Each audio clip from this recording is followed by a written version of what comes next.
এভারকেয়ার হাসপাতালের সামনে কথা বলছেন। আমরা একটু সেখানে যুক্ত হতে চাই। গত দিনে এই পার্লামেন্টের থেকে আমরা ওনার খুব কাছে ছিলাম।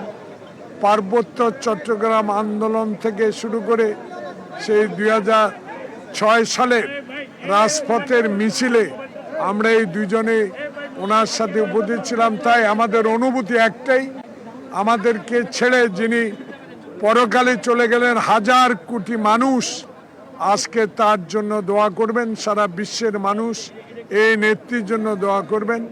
একটু পরে আমাদের স্ট্যান্ডিং কমিটির মিটিং হবেন, জাতীয় নেতৃবৃন্দ আর বিশদভাবে আপনাদেরকে জানাবেন।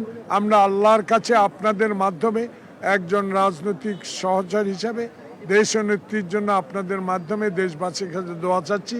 আল্লাহ সবাইকে সুস্থ রাখুন, দেশ নেত্রীকে আল্লাহ পাক বেশ নসিব করুন।